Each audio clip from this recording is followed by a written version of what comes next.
Good evening. How's everybody today? Mystery Schooler here. Monster Night. We get set up here.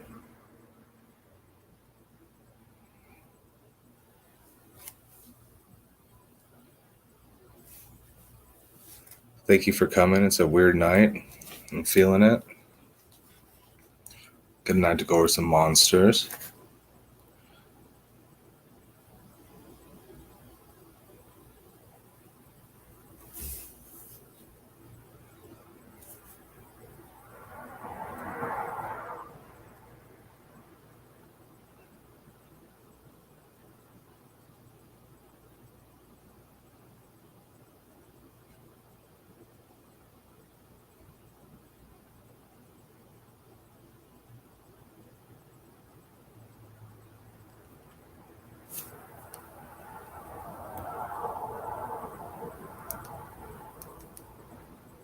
Okay, I think we're ready to get started, folks. Sorry for the wait. Monster Night. Here we go.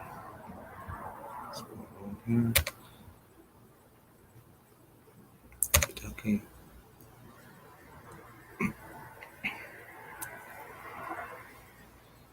Yes. These images are from the Witcher playing card game. It's a video game. But I thought they were really cool. This one's a hymn.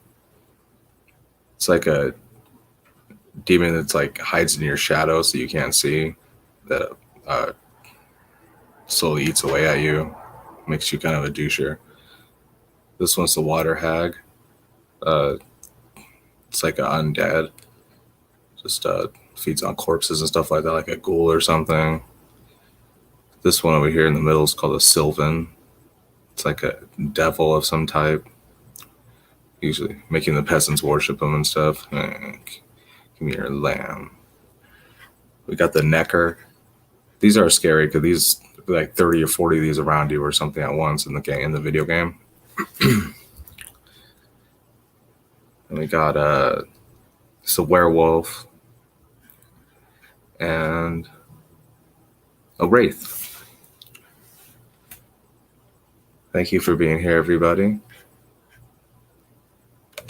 Let's get started. First up, we got the Jinn or genie, Latin genius, a guardian spirit of people and places in Roman religion.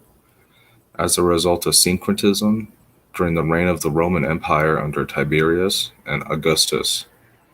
Another suggestion holds that jinn may have derived from Aramaic genea with the meaning of tutelary deity or guardian. Others claim a Persian origin of the word in the form of the Avestic Jinni, a wicked female spirit. Jinni, sounds like genie, were among various creatures.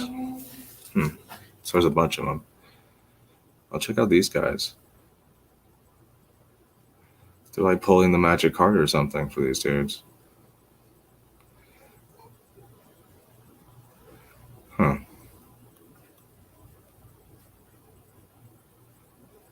That thing looks wicked, man. Wouldn't want any favors from that thing. Some scholars of the Middle East hold that they originated as malevolent spirits, residing in deserts and unclean places, who often took the forms of animals. Others hold that they were originally pagan nature deities who gradually became marginalized as other deities to greater importance. Jinn had been worshipped during the pre-Islamic period though unlike gods, jinn were not regarded as immortal. Okay. So they're not immortal, they're more like us. That's consistent with other lore too. I think it mentioned, Latin genius. In ancient Greek, I believe it's genius or deity as well. Whatever. Read that somewhere else. Anyways, next up we got the Leshen. The Leshen's from a video game, but it's inspired from Slavic and Native American mythological culture. The Leshy and the Algonquian Wendigo. Among the most visually distinct monsters of the game, the Leshen is an ancient creature that dwells in dense woodlands. The top right is the Wendigo. I thought it looked pretty chupacabra-y, but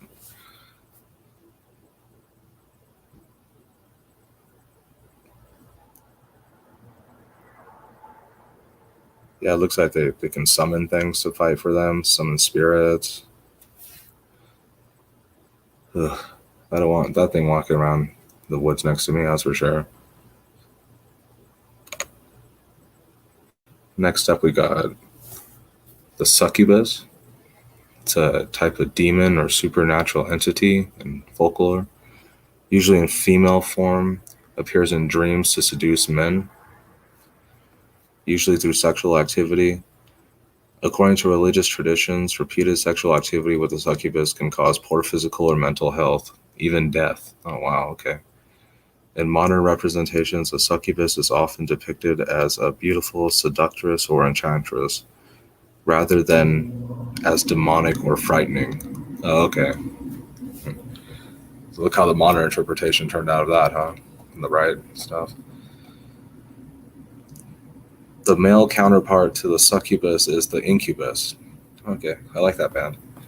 King James, in his dissertation titled Daemonology, refutes the possibility for angelic entities to reproduce and instead offered a suggestion that a devil would carry out two methods of impregnating women. Okie dokie. The first, to steal the sperm out of a dead man and deliver it to a woman, naturally. The second method was the idea that a dead body could be possessed by a devil, causing it to rise and have sexual relations with others. Ugh. No, that's like necromancy or something. However, there is no mention of a female corpse being possessed to elicit sex from men. Oh, naturally, right? In Arabian mythology, the Karina is a spirit similar to the succubus.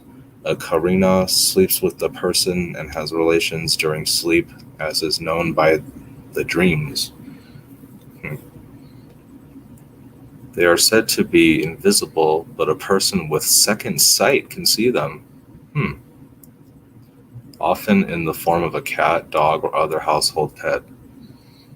In Omdurman, it is a spirit which possesses.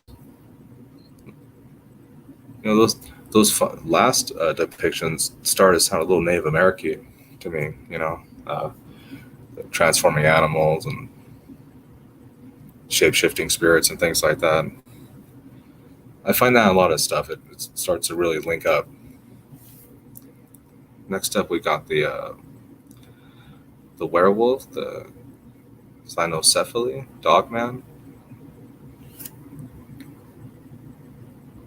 The literal meaning is dog-headed. However, this refers to a human body with a dog head implied. So, yeah.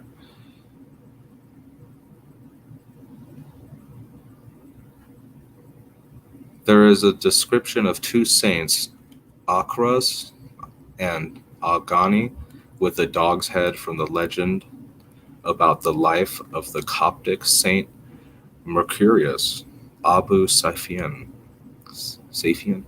whom they faithfully served. Their image on the icon is in the Coptic Museum. That's this image right here on the bottom left. Look at that.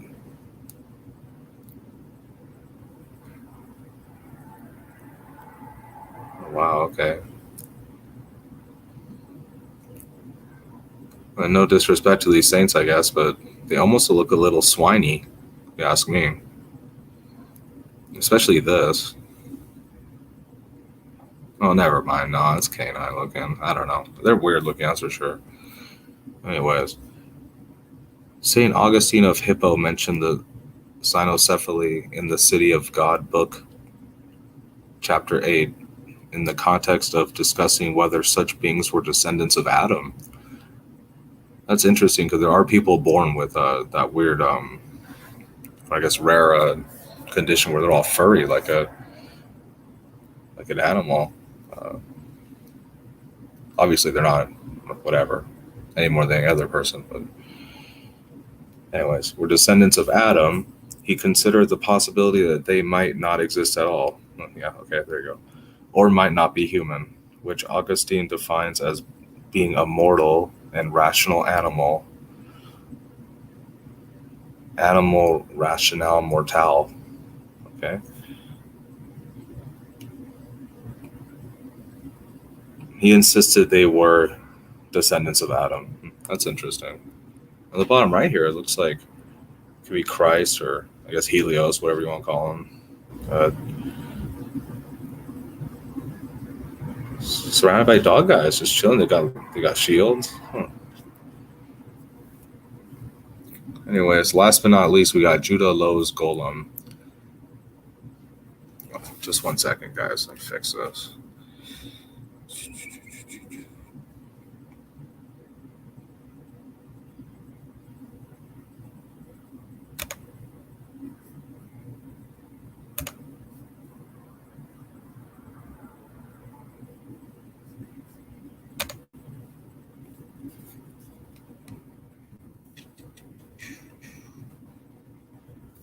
We got Judah Lowe's Golem. This is a trippy story because this is supposed to be mythology, but you know, in the top right, there's a statue of the dude. I mean, this is a real person, you know. They put it down as mythology, but it's happened. I don't get it. Anyways, the most famous Golem narrative involves Judah Lowe ben Bazalel, the late 16th century rabbi of Prague, also known as the Maharal, who reportedly created a golem out of clay from the banks of the Vltava River and brought it to life through rituals and Hebrew incantations to defend Prague. Don't mess with that guy, huh? Depending on the version of the legend, the Jews in Prague were to be either expelled or killed under the rule of Rudolph II, the Holy Roman Emperor. The golem was called Joseph, okay, and was known as Yosel. It was said that he could make himself invisible and summon spirits from the dead. Rabbi Lowe deactivated the golem on Friday evenings by removing the Shem before the Sabbath, Saturday, began, so as to let it rest on Sabbath. Okay, cool. Oops. Probably sleeping then. One Friday evening, Rabbi Lowe forgot to remove the Shem and feared that the golem would desecrate the Sabbath. A different story tells of a golem that fell in love and when rejected became the violent monster seen in most accounts. Some versions have the golem eventually going on a murderous rampage. The rabbi then managed to pull the Shem from his mouth and immobilize him in front of the synagogue, whereupon the golem fell in pieces. The golem's body was stored in the attic Geniza of the old new synagogue, where it would be restored to life again if needed. Rabbi Lowe then forbade anyone except his successors from going into the attic. Rabbi Yechizel, a successor of Rabbi Lowe, reportedly wanted to go up the steps of the attic when he was chief rabbi of Prague to verify the tradition. Rabbi Landau fasted and immersed himself in a mikveh, wrapped himself in phalanxes and a prayer shawl, and started ascending the steps. At the top of the steps, he hesitated and then came immediately back down, trembling and frightened. He then reenacted Rabbi Lowe's original warning. Okay, so hopefully got all dressed up in some weird dress or something, right? Went upstairs, saw the golem walking around or something, went back downstairs. I don't know. According to legend, the body of Rabbi Lowe's golem still lies in the synagogue attic. When the attic was renovated in 1883, no evidence of the golem was found. Some versions of the tale state that the golem was stolen from the Geniza and entombed in a graveyard in Prague's Zivkov district, where the Zivkov television tower now stands. A recent legend tells of a Nazi agent ascending to the synagogue attic, but he died instead under suspicious circumstances. Oh, okay. Oops. What the heck? That can't be true, because then it'd still be walking around up there, right? That last one sounds super fake. Anyways, the attic is not open to the general public. Yeah. Some believe that the Maharal did actually create a golem.